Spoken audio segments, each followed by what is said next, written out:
Vous commencez à me connaître, j'adore améliorer mes produits, les Le Multi-Batterie, et améliorer, optimiser l'industrialisation. Dans cette vidéo, on va voir au moins 3 améliorations. On voit ça ensemble, c'est parti, générique.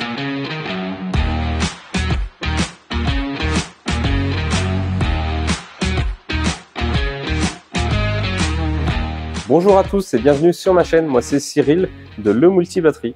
Il y a un an, j'ai créé ma société avec laquelle j'ai conçu, j'assemble et je vends mes batteries pour les particuliers, voire des pros.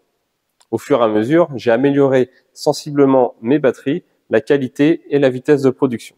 Si vous ne me suivez pas encore sur les réseaux sociaux, n'hésitez pas à me suivre sur Instagram, Facebook et YouTube parce que j'ai déjà parlé et spoilé un petit peu certains sujets qu'on va aborder aujourd'hui. Donc si vous voulez être au courant en avant-première, suivez-moi. Donc aujourd'hui, on va voir au moins 3 améliorations que j'ai mis en place sur mes dernières batteries. Il y aura le changement des faces avant pour standardiser les positions verticales et horizontales, la mise en place de l'option chauffage dans mes batteries. Donc on va voir quand l'utiliser et à quoi ça sert. Et une présentation de la révision D de mes batteries qui progressivement remplace la révision C. Il y avait longtemps que je voulais faire cette vidéo parce que j'avais plein de choses à vous montrer, mais j'attendais encore certaines pièces. Là, j'ai tout, donc c'est parti, je vous montre ça avec les batteries derrière. Donc ici, on voit les nouvelles faces avant. Alors quand je parle de face avant, pour moi, c'est plutôt les tôles. Avant, j'avais des écrans rectangulaires qui me permettaient pas de tourner l'écran facilement. Donc c'était dépendant vraiment de la découpe de la tôle, et quand moi je commandais mes tôles, j'avais un certain nombre de tôles verticales et d'autres horizontales. Et maintenant, en fait, je suis libre de tourner l'écran parce qu'il est carré, et j'ai mis les boutons et puis la LED d'équilibrage dessus. Ça me permet vraiment de plus être dépendant du changement des clients parce que j'en ai eu pas mal, et du coup je me retrouve avec des tôles pas utilisables tout de suite. Ça n'a pas été perdu, mais je les ai utilisées un petit peu plus tard. En tout cas, maintenant, je suis plus embêté. J'ai une tôle standard pour les 2 positions, verticale et horizontale, et seules les pièces 3D changent. Donc l'écran, lui, il change pas. J'ai vraiment juste une rotation de 90 degrés à faire. Et là, je réoriente le texte. Comme vous pouvez le voir, je réoriente si c'est une verticale ou une horizontale. Bon, c'est un peu luxueux, mais ça ne change rien. Moi, j'ai juste un peu de stock de pièces 3D à faire, et encore, je les imprime quasiment au compte-gouttes. Vous remarquerez que j'en ai profité pour intégrer beaucoup de textes qui étaient anciennement mis sur les étiquettes dans les pièces 3D. Parce que maintenant, je sais imprimer en bicolore. J'en parlerai peut-être sur une story, un de ces 4 de mon imprimante avec les 2 couleurs. Ça me permet vraiment d'éviter l'étape étiquette. J'en ai plus que 3 à mettre. C'est l'étiquette attention, la terre et le logo. Donc ça permet de gagner du temps. En fait, tout est dépendant de mes pièces, et ça, c'est assez pratique. J'ai aussi les plus et moins là. Pareil, ça m'évite des étiquettes. Et en plus, ça fait un petit rappel avec le logo Le Multi-Batterie, parce que ça, c'est la classe. J'en ai profité, vu que c'était une forme carrée aussi, pour me laisser plus de place. Et ça permet, pour l'option chauffage qu'on verra plus tard, d'avoir tout intégré dans l'écran. Donc encore une fois, la découpe de la tôle est identique. C'est vraiment juste la pièce 3D que j'adapte. On verra aussi juste après, mais ça c'est une révision C finalement, donc c'est l'interface pour les connexions RJ45 du BMS en révision C, alors que là on a une révision D, donc il y a plus d'informations, c'est un peu différent, mais je n'ai que à changer la pièce. Pour rappel, voici ma dernière ancienne face avant, qui est encore à Le Multi-Factory, donc vous voyez c'est un écran rectangulaire. Et j'étais vraiment dépendant de la découpe de la tôle, y compris pour les boutons, non pas ça, ni les cosses, mais vraiment toute cette zone-là, la zone écran, j'étais vraiment dépendant de la tôle, et je pouvais plus changer. Fallait que je recommande parfois en urgence des faces avant quand certains clients me changeaient de position. Donc ça, c'est une révision C. Pour autant, il y a des révisions C qui ont les nouvelles faces avant. En fait, hormis le côté esthétique, j'ai pas, ça reste mineur en fait comme mise à jour. Donc j'ai pas changé de révision pour ça. Donc par exemple, ici on retrouve les 3 connexions qu'il y avait sur l'autre batterie. C'est bien une révision C, mais c'est une nouvelle face avant, quoi. Voici toutes les nouvelles pièces que j'ai designées, que j'imprime pour les nouvelles faces avant des Le Multi-Batterie. On retrouve les supports d'écran sans chauffage, avec chauffage. Les 2 supports d'écran peuvent recevoir l'ancien écran fourni par les anciens BMS C+, et les nouveaux écrans des BMS C+. Ils ont exactement les mêmes interfaces mécaniques, donc les trous se tombent en face, donc je peux permuter sans problème les 2 écrans avec les 2 supports d'écran. Derrière, il n'y a rien de bien compliqué, tout est prévu. Il y a les parties flexibles pour les boutons qui est imprimé en une seule pièce. On voit que c'est imprimé à un endroit, c'est affaibli exprès pour augmenter la souplesse des boutons. Mais tout est bien imprimé en une seule pièce. Ici, c'est pareil, sauf que j'ai rajouté les 2 boutons pour régler le thermostat. Il y a une espèce de cône pour diffuser... il n'y a qu'une seule couche, en fait. Ça rend un peu le plastique transparent et c'est pour montrer la LED témoin de pilotage du thermostat. Donc on la voit de l'autre côté. Et donc le thermostat se place ici. Et ici, il y a une carte, un PCB, qui me permet d'interfacer le câblage interne venant de la batterie vers le shunt externe, que je vais vous expliquer son rôle juste après. On retrouve aussi les enjoliveurs un petit peu de borne. Il y a un petit rebord, je ne sais pas si on le voit bien, un petit rebord exprès pour que quand j'insère ma borne, c'est pas évident d'une main, voilà. Le petit rebord empêche d'être retiré tout simplement.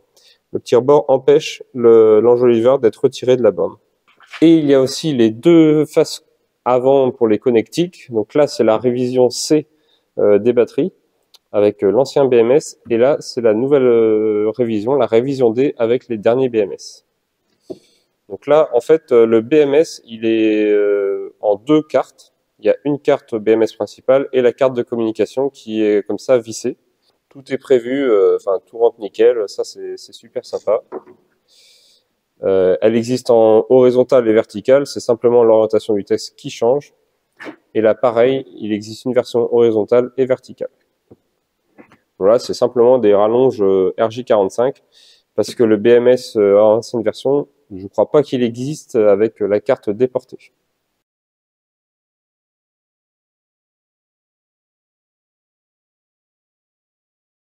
Alors justement, c'est une révision C qui a l'option chauffage, parce qu'il est possible d'avoir l'option chauffage sur les révisions C ou révision D. La fonction chauffage est vraiment dissociée de la mise à jour majeure de la révision D, qui est le changement du BMS. On en parlera plus tard. Donc l'option chauffage peut être très bien installée sur la révision C, comme ici. Donc sur l'écran imprimé, on a la température affichée par le thermostat. C'est une température qui est prise sur la 2e colonne. Elle est complètement dissociée des températures prises par le BMS. Le thermostat a sa propre sonde de température. On a aussi du coup la température à partir duquel le thermostat va s'activer et la température à partir duquel le thermostat va se désactiver. Donc là en gros j'ai mis 17 degrés plus ou moins 0,2 degrés. Vous pouvez changer vous-même. Si la température de droite là, elle est plus basse que la température de gauche, le thermostat passe en mode un peu refroidissement, si vous voulez. Donc là, oui, il active le chauffage, mais en fait, il activera une clim. Donc le but, c'est que la valeur de gauche soit plus petite que la valeur de droite, quoi. Donc là, je rappuie sur la valeur de droite, je rappuie longtemps ensuite, et je peux régler. Il peut arriver qu'il y ait une erreur de 1 degré sur les thermostats par rapport à la température mesurée par les BMS. J'aurais tendance à dire, étant donné que le BMS a 4 sondes de température, ça fait 4 fois plus de fiabilité ou de représentativité. Donc il faut peut-être caler le thermostat, qui a une petite erreur, par rapport aux températures du BMS. L'idéal, je pense, c'est d'être au moins à 17 degrés, voire 20 degrés. Enfin, ça, c'est à vous de voir. La consommation n'est pas énorme. Elle est de 200 watts environ, mais une fois que la température est atteinte, il y a quand même 80 kg de cellules, ça se refroidit pas comme ça. Il y a de la masse, il y a de l'inertie. Donc, une fois que la température est atteinte, on voit de temps en temps aller toutes les demi-heures, une petite minute de chauffe à peine, surtout avec un hystérésis très faible. Mais vous pouvez régler vous-même la température de la batterie. Ici, c'est un shunt, en fait, parce que du coup, à droite, là, c'est la tension des bornes de la batterie, donc après BMS. C'est pour ça que le BMS mesure le courant qui est utile pour le chauffage. Et il y a un shunt, du coup, pour réalimenter le thermostat et le système de chauffage. Si on enlève le shunt, il n'y a plus de thermostat, ça ne chauffe plus. Il est surtout possible de réalimenter le chauffage par les deux pins de droite, par une alimentation externe quand la batterie est vide et qu'on veut la maintenir chaude, par exemple. Et il est aussi possible de changer la tension d'alimentation du chauffage, parce que là, par défaut, c'est la tension de la batterie en 48 volts, mais vous pouvez très bien alimenter le chauffage en 12 jusqu'à 60 volts.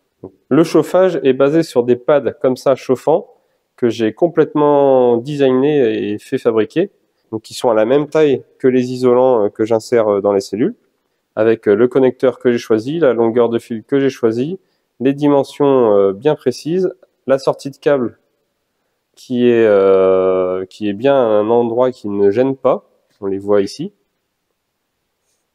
Il fallait pas que ça soit au niveau de mes PCB, hein, donc j'ai bien choisi où étaient les sorties de câble et également la puissance et la tension de travail. J'ai aussi demandé à ce que ça fonctionne à 60 volts et en gros chaque pad à 60 volts fait 32 watts. Si on réduit la tension, du coup, forcément, la puissance est un peu plus faible. Je vous mettrai un petit tableau récap avec les puissances par pad et aussi les puissances totales de chauffage sur la batterie parce qu'il y a 8 pads. Ils sont souples, c'est isolant, c'est du silicone, la conductivité thermique est super bonne et ça marche super bien. Donc ces pads sont intercalés entre les cellules. Par colonne, il y a 2 pads et en tout donc 8 pads. Je voulais pas mettre les pads sur les tôles parce que le but c'est pas de chauffer le caisson, hein, c'est vraiment de réchauffer les cellules et je voulais aussi utiliser les surfaces les plus grandes possibles des cellules pour maximiser l'échange thermique.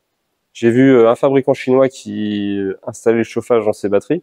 Alors c'était un gros pad tout au fond de la batterie, mais du coup ça chauffe le cul des cellules et surtout ça chauffe la tôle. Je trouvais ça vraiment absurde. Donc moi, ma méthode, je pense qu'elle est bien optimale parce qu'elle est vraiment entre les cellules. Elle est très efficace parce que j'ai réussi à monter jusqu'à 40 degrés. Il fait plus très froid en ce moment, donc j'avais shunté les protections à 30 degrés. Mais je voulais voir quelle était la capacité de chauffe de mes pads en fait. Donc j'ai fait plus 25 degrés par rapport à l'ambiant. On était à 15 degrés à ce moment-là.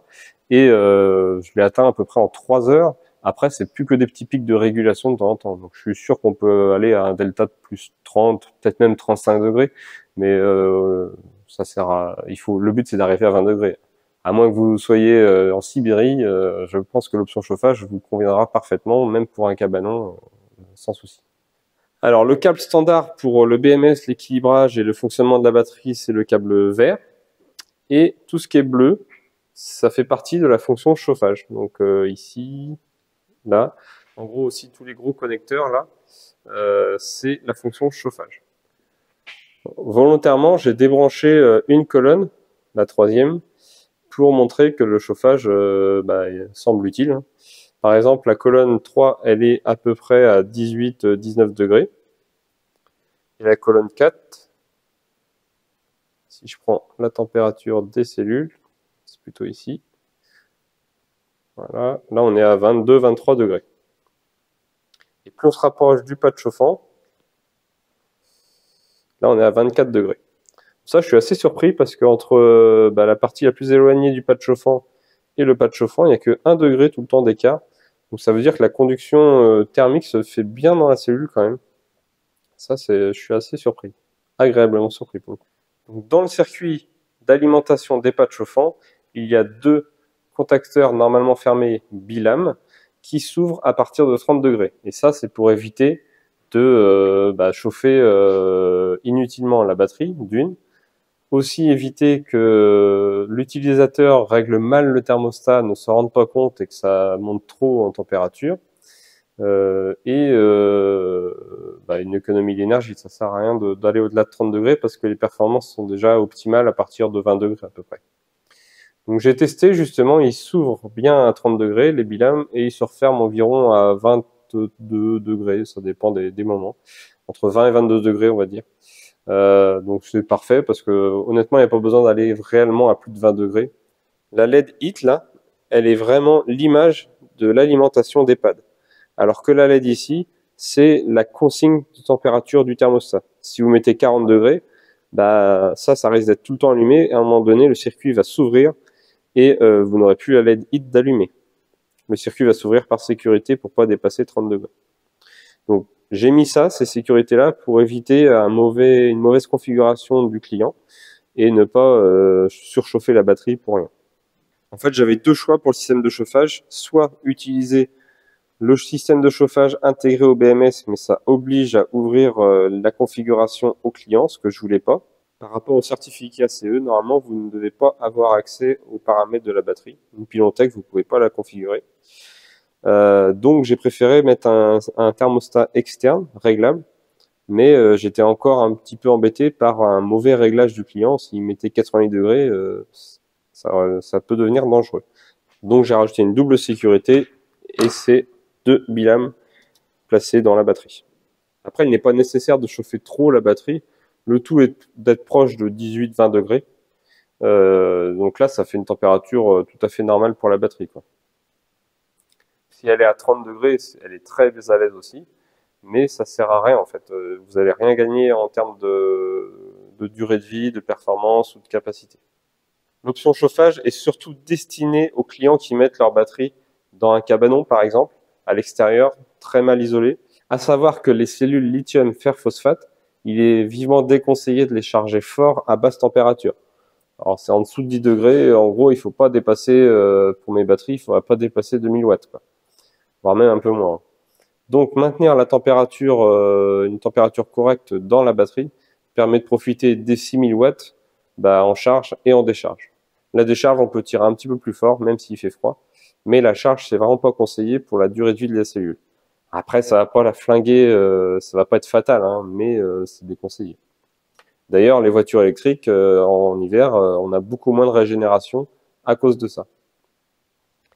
Avoir l'option chauffage permet d'installer la batterie à peu près n'importe où et de maintenir des performances optimales toute l'année. Alors c'est vrai que ça consomme un petit peu, mais une fois que la batterie a atteint sa température de consigne, finalement le chauffage se relance 1 minute ou 2 de temps en temps, c'est assez rare. Bon, bien sûr, ça dépend de la température ambiante. Ici, il fait 15 degrés. Mais je vois très rarement le chauffage se mettre en route. Donc, le thermostat, on le retrouve ici. Je l'achète tout fait, hein. Il a en organe de contrôle des pads chauffants, c'est un offset, donc normalement il n'y a pas d'usure. J'ai vérifié, il chauffe pas du tout. Enfin, il est tiède, quoi, mais il n'y a rien du tout il n'est pas sous-dimensionné, je veux dire. Donc je positionne ma petite carte d'interface avec le connecteur interne et le connecteur externe, le thermostat, les LED, et après l'écran il est équipé. Alors je mets beaucoup de colle, c'est parce que normalement une soudure avec des fils les fils doivent être tenus mécaniquement, donc je vais pas mettre des Colson, je sais même pas où. C'est plus simple de mettre de la colle. C'est vrai que c'est pas très beau, mais d'un côté, ça assure la longévité de la connexion en cas de vibration ou quoi que ce soit, même si c'est censé être une batterie statique. On sait jamais. Après, la colle, ça s'arrache assez facilement. Et j'avais besoin d'une petite carte aussi pour y intégrer mes connecteurs que j'ai pour le coup conçu moi-même. Donc c'est une carte recto verso et en fait, elle est intégrée au PCB V4. Là, c'est les PCB V3. 3.2 et là c'est les V4 et vous voyez je l'ai intégré ici et j'ai que à casser et je récupère ma petite carte. Donc il n'y a pas de plus-value, enfin il n'y a pas ça me coûte pas beaucoup plus cher finalement d'avoir la petite carte comme ça que j'intègre ici. Donc dans cette carte, j'ai gardé mon principe de protéger avec un petit fusible. Il est un peu plus gros, celui-là il tient 10-15 ampères grand max. Alors je protège l'arrivée de la batterie en sortie de BMS, parce que on sait jamais, si quelqu'un s'amusait à utiliser la tension de la batterie pour alimenter quelque chose et qui fait un court-circuit ici, bah c'est vraiment le BMS qui protège, et lui il peut fournir 100 à 120 ampères. Hein. Donc j'ai mis un petit fusible, et il y a aussi un fusible juste après qu'on voit peut-être pas là, mais on va peut-être le voir ici. Voilà, il y a celui que je vous ai montré, ça c'est le fusible interne, et ça c'est le fusible pour l'alimentation externe. Et donc lui il protège le thermostat aussi, pour éviter que, en cas de, je sais pas, court-circuit quelque part, le thermostat peut être protégé, mais aussi les pads chauffants, tout est protégé. Et donc le thermostat, il est capable de recevoir entre 10 et 60 volts.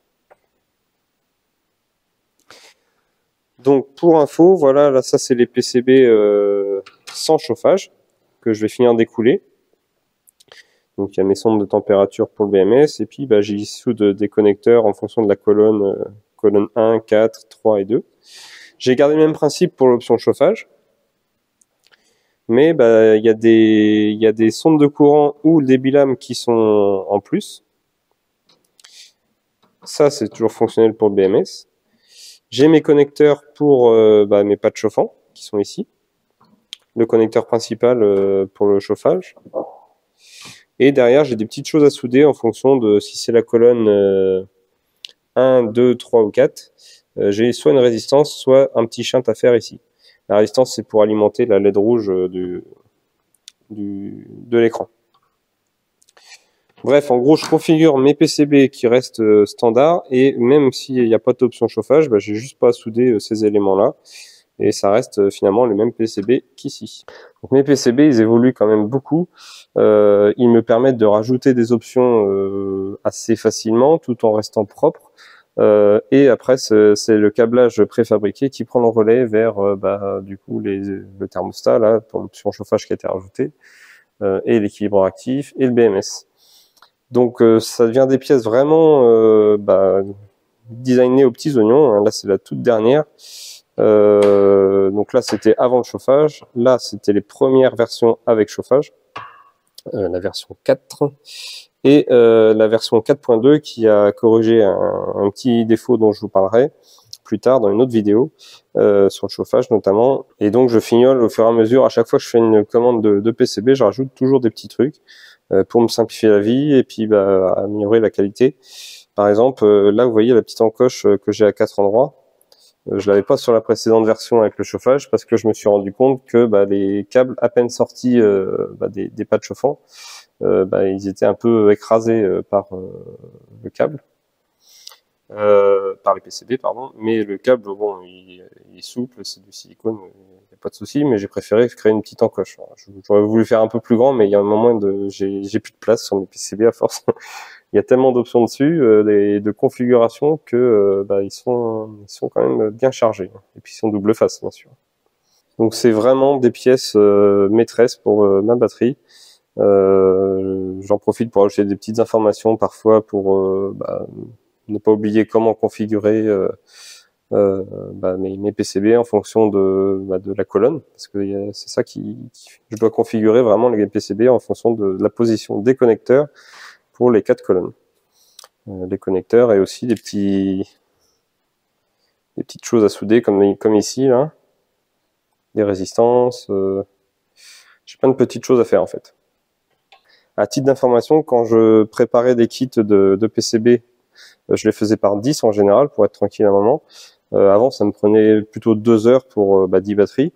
Maintenant, avec l'option chauffage, il y a tellement de petites choses à rajouter que j'ai quasiment 4 heures, en incluant la préparation aussi des écrans, parce que je dois du coup souder la petite carte ici, je dois souder le thermostat, etc. Donc il y a vraiment plein de petites choses à faire, on se rend pas compte. Après, une fois que c'est fait, ça simplifie aussi la tâche, parce que j'ai qu'un autre câblage à rajouter dans la batterie. Mais voilà. Donc même si ceux-là sont pas totalement bons, en fait, je peux l'utiliser pour des batteries sans chauffage. Il n'y a pas de souci, donc c'est pas de la perte ça. Maintenant, j'utilise pour le chauffage que les 4.2.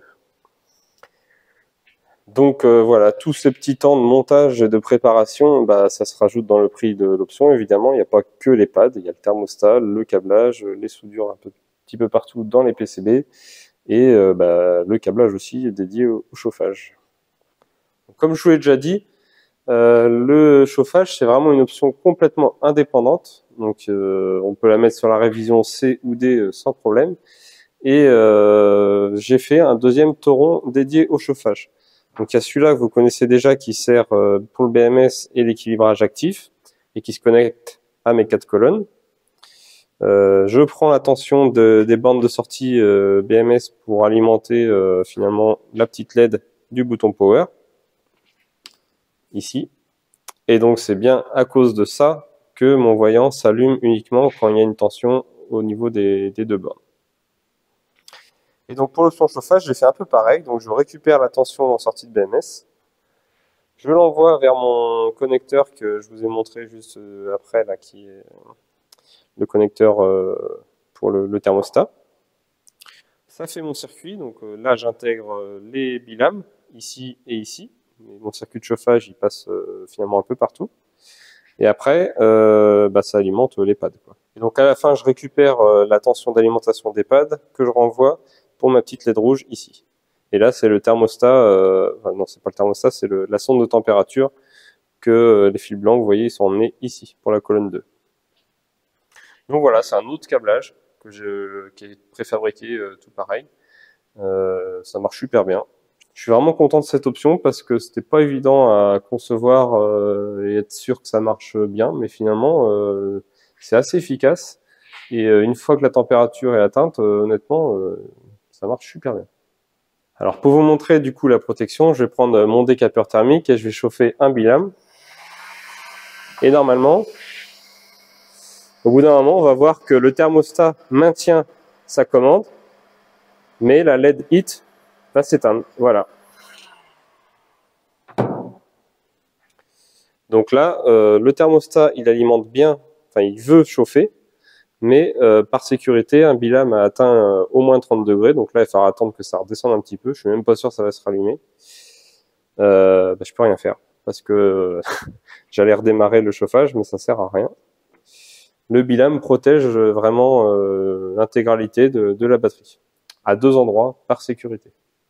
Donc finalement, les deux câblages, je dois les mettre bah, vraiment, ils sont fixés comme d'habitude sur les PCB, mais on arrive bien à discerner le câblage bah, dédié au chauffage et celui standard grâce aux couleurs. Ça fait beaucoup de câbles à passer, mais ça se passe bien. Hein, donc ça, encore une fois, c'est une révision C. On va la reconnaître grâce au câble dans 35 carrés, à l'ancien BMS et aussi à cette face ici. Donc, je peux vous présenter la révision D. La révision D, c'est un nouveau BMS, c'est le V3 de chez C++. Il fait exactement la même chose. Je me suis juste dit que pour le long terme, il valait mieux que je prenne la dernière version. Et donc c'était l'occasion de modifier la batterie. C'est le nouveau BMS C++. Alors il est plus long.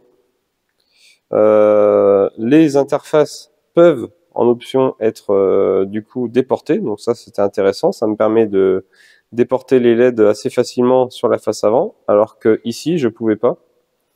Et du coup j'ai créé bah, juste des rallonges en fait. Ça c'est depuis les premières versions des batteries. Donc ce BMS là est toujours produit. C'est juste une question de pérennité dans le temps. Je me suis dit autant passer au nouveau BMS.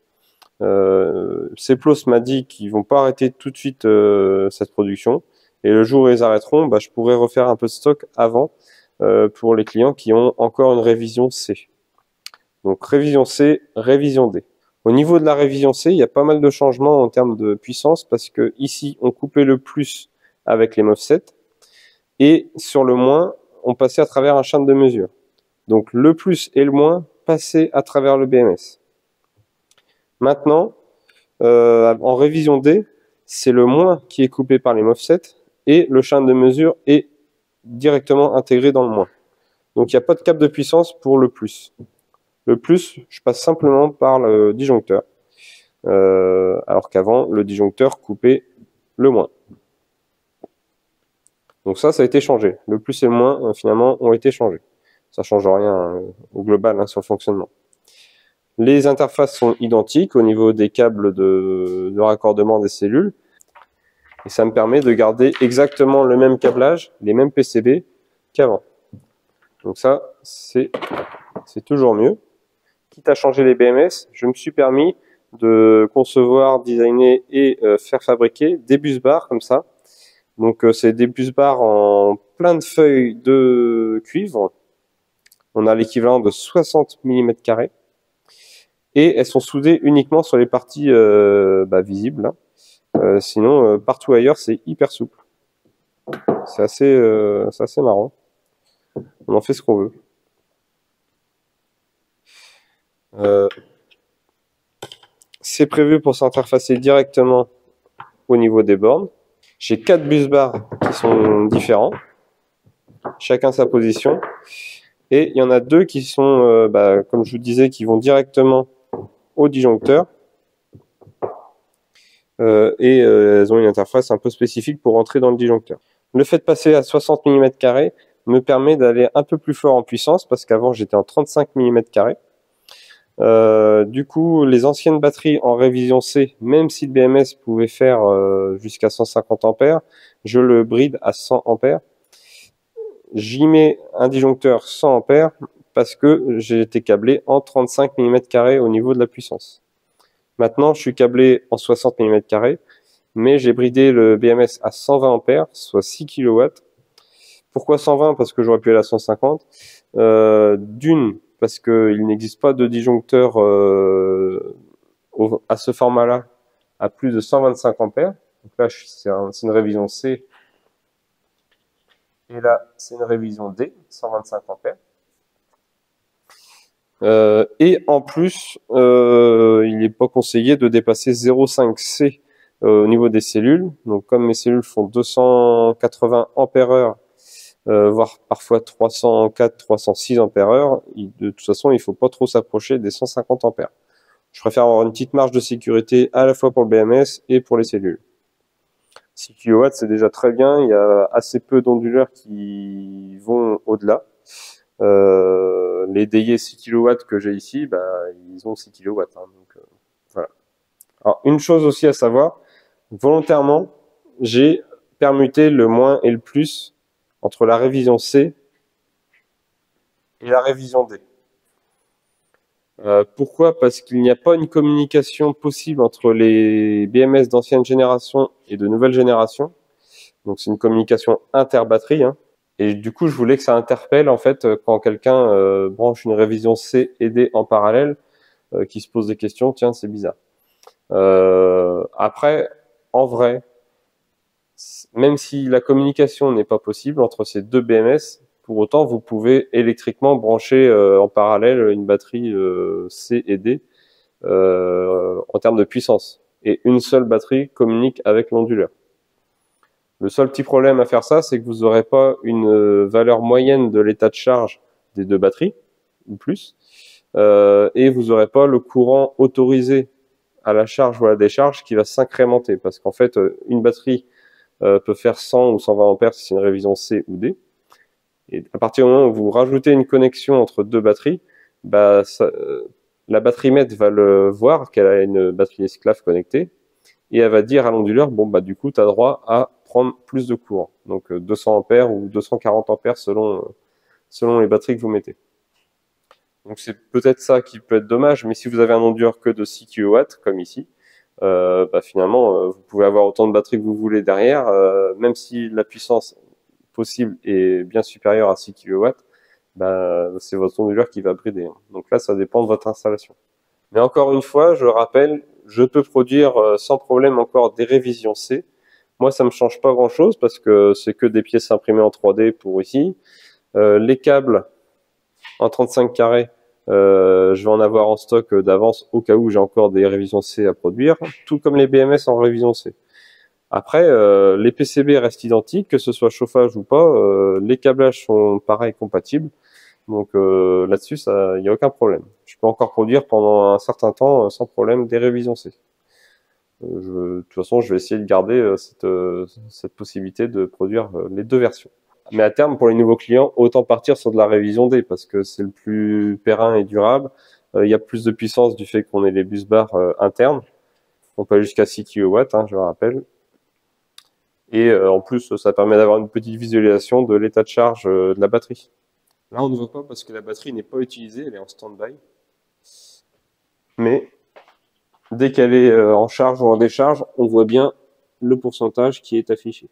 Voilà, j'espère que cette vidéo vous aura plu. Je vous ai présenté les 3 améliorations que j'ai mis en place, sachant qu'il y a une autre amélioration, mais qui n'est pas vraiment de mon fait, c'est Jenny, mon fournisseur de cellules, qui m'a proposé récemment de remplacer les cellules 304 ampères-heure 4000 cycles par des 306 ampères-heure 6000 cycles, au même prix. Donc ça, c'était il y a 2 mois environ. Certaines personnes ont eu des 15 kWh du coup dans leur commande. Et depuis une semaine là, elle me parle de cellules 314 ampères-heure, toujours 6000 cycles au moins. Il parle même de 10 000 cycles, mais à 70% restant après les 10 000 cycles. Donc, je préfère dire que ça tient au moins les 6000 cycles. C'est que du marketing, hein, les 10 000 cycles. Donc voilà. Donc sur les cellules de 314 ampères-heure, ça fait une batterie théorique de 16 kWh, toujours au même prix au niveau de ma prestation, ça ne change absolument rien pour moi. Et les cellules plus grosses sont à peine une centaine d'euros plus chères que les 280 ampères-heure, les 14 kWh, un peu historiques et d'origine. Notez quand même que quand on installe des batteries chez soi, il ne faut pas dépasser normalement 15 kWh, surtout si on fait passer le consuel. Donc je garde la référence 14,3 pour être en dessous. Les clients qui font pas passer le consuel, ils font ce qu'ils veulent. Ils peuvent commander la 15,5, 15,6 ou la 16 kWh. J'ai quelques clients qui ont pris 2 ou 3 batteries, ils sont largement au-dessus des 15 kWh. Normalement, le consuel n'est pas censé accepter des batteries sans qu'il y ait un local dédié, fermé, protégé, ventilé. Enfin, il y a toute une norme là-dessus. Donc c'est pour ça que si vous suivez ma liste d'attente avec la liste de production en cours, etc., qui est publique, j'ai rajouté la référence 16 kWh parce que là, on est le 23 mai, au moment où je tourne la conclusion, et j'ai appris ça il y a quelques jours, c'est les dernières cellules MB31 qui permettent d'avoir 16 kWh, donc j'ai créé la référence parce que c'est des cellules, les cellules EV, j'en suis très content, surtout avec Jenny. Vous pouvez commander les yeux fermés avec elle, j'ai toute confiance en elle. Même si vous voulez faire votre propre batterie, n'hésitez pas à me demander ses coordonnées et puis je vous mettrai en relation avec elle pour commander des cellules. Attention, la réputation de Jenny est un peu contre elle parce que du coup il y a des faux comptes Jenny Wu, des faux comptes Dokkan. Moi j'ai la vraie, on va dire. Pour l'option chauffage, je connais pas encore vraiment d'autres fabricants de batteries, principalement chinois, qui en font. Une petite chose à savoir, c'est que je peux mettre l'option chauffage sur les batteries révision C et D, sans souci, c'est une option indépendante, je l'ai designé pour. Mais le rétrofit est beaucoup plus compliqué. Si des anciens clients veulent du coup l'option chauffage, c'est pas impossible, mais j'ai en gros tout à démonter et à remonter parce que les pads chauffants sont quasiment mis dès le début de l'assemblage de la batterie.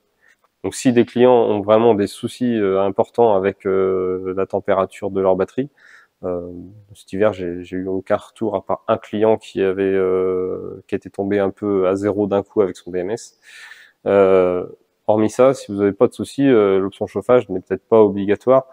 Donc vraiment, le rétrofit de cette option, comme je vous dis, est pas impossible, mais ça va me prendre pas mal de temps du coup pour redémonter la batterie, rajouter cette option et la remonter, quoi. Donc voilà, sachez que c'est forcément une option payante de par le matériel, mais aussi la main d'œuvre.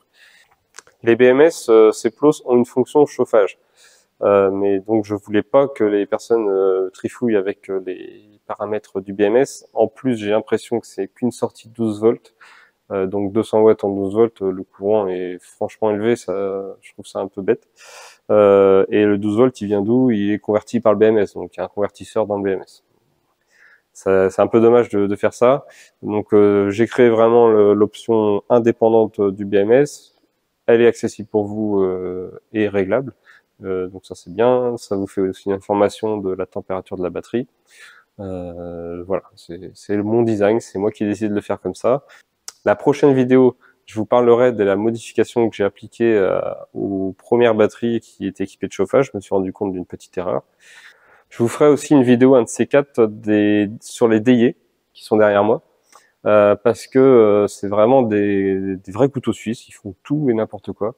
C'est pas que des onduleurs hybrides connectés à une batterie 48 volts qui équilibrent le compteur. Ici, j'ai pas de panneau, donc je peux pas vraiment jouer avec la partie production, mais j'essaierai de le faire fonctionner avec des micro-onduleurs, et puis peut-être que j'aimerais des panneaux aussi pour essayer quelques petites choses.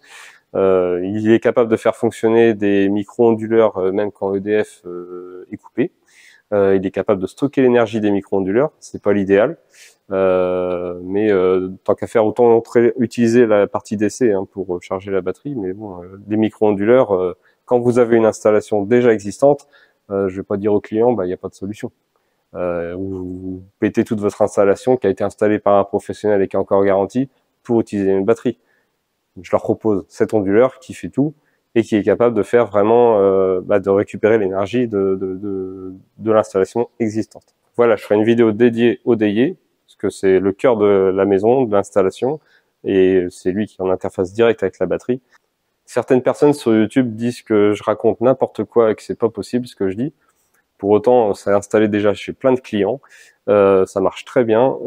J'ai aucun client mécontent, que ce soit des batteries et de mes conseils, parce que dans ma prestation, c'est inclus aussi, c'est mes conseils. Moi, ce que je veux, c'est qu'ils soient contents de la batterie, les clients. Mais pour ça, c'est aussi content de leur installation. C'est l'onduleur qui est en interface avec ma batterie. C'est lui qui doit être bien configuré. C'est lui qui doit être capable de faire ce que les clients veulent.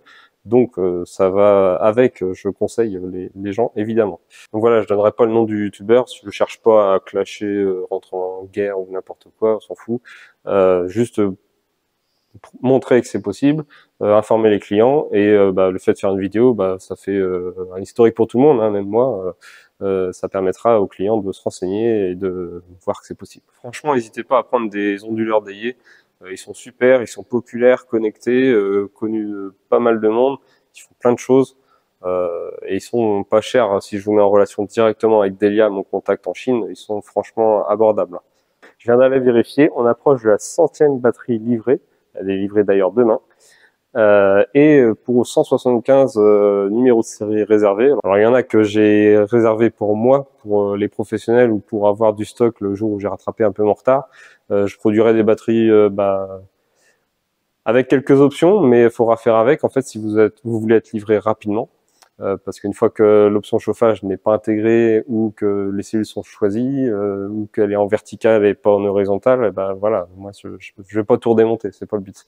Donc j'aurai quelques batteries, un de ces quatre, en stock pour être acheté directement. Ça sera sûrement visible d'ailleurs dans la liste, si vous voulez. J'identifierai bien les batteries dispo, et du coup, vous pourrez faire la commande de la batterie pour l'avoir directement. Ça, on va dire, ça va venir peut-être d'ici un mois ou deux. Peut-être qu'elles seront pas dispo très longtemps. J'ai pas été super présent sur les réseaux en termes de vidéos. Je faisais un petit peu de short ou des petits posts de temps en temps, mais j'ai privilégié pas mal du coup la production. J'ai encore plein de petites choses à faire, à mettre à jour mon manuel pour l'option chauffage. Je dois aussi faire des petites fiches un peu récap sur les déiers, j'aimerais bien, parce que finalement je répète un peu tout le temps les mêmes choses aux clients qui viennent me chercher les batteries. C'est pas un reproche du tout, c'est normal. Mais tant qu'à faire, autant faire un peu une fiche récap avec les réglages, quel est l'impact, etc. Ça sera en complément de ma vidéo. Et j'espère que ça sera un document qui vivra bien, que ce soit des retours des clients ou moi qui apprends aussi, parce qu'il y a tellement d'options possibles, qui apprend du coup comment fonctionne telle ou telle fonction. Si vous voulez pas vous embêter à payer mes fournisseurs directement en Chine, je peux mettre ces onduleurs sur mes devis, donc vous aurez une facture Le Multi-Batterie. Il y a une toute petite marge que je me prends forcément parce que je stocke, je commande, j'avance, etc. Mais c'est une marge minime comparée à ce que font les concurrents. Je vous conseille vraiment des onduleurs hybrides couplés AC pour que ce soit évolutif, que ça puisse prendre en compte votre installation existante si vous en avez, mais bah prenez pas des onduleurs à pas cher, 500, 600 balles. Ça, vous vous souvenez mes anciens onduleurs bleus là que j'avais dans mon garage, ça clairement c'est de l'onduleur off-grid, ça peut prendre le réseau, c'est vrai, mais ça réinjecte pas, c'est limité à travailler pour lui, quoi. Ça prend pas en compte tout ce qui est environnant. Ces onduleurs-là, par exemple, bah faut pas trop aller là-dedans, ou alors c'est vraiment cheap et temporaire. Mais on les trouve à un tas de marques, ils sont tous rebadgés, mais c'est les mêmes cartes mères, les mêmes écrans, les mêmes interfaces. Voilà, il y a un port batterie ici, un port grid, un port load. Alors grid c'est pour charger, hein, mais c'est pas de la réinjection du tout. Bon voilà. Enfin, après vous faites ce que vous voulez, hein, mais moi je vous conseille pas de prendre ce genre d'onduleurs qui sont configurables de manière assez limitée. On sait pas trop ce qu'on fait. Ça marchote. Moi ça me convenait bien pour charger et décharger mes batteries, mais voilà, je faisais rien grand chose d'autre avec, quoi. Et franchement c'est pas aussi efficace, polyvalent que les déiers. Tout le monde qui teste le déier qui était à autre chose avant se rend compte qu'il y a un gros potentiel dans le déier. On verra ça dans la vidéo dédiée au déier. N'hésitez pas à venir vers moi si vous avez des questions sur la batterie, les onduleurs, votre installation. Je suis toujours là pour répondre à vos questions. On se dit à très bientôt pour la prochaine vidéo. Salut!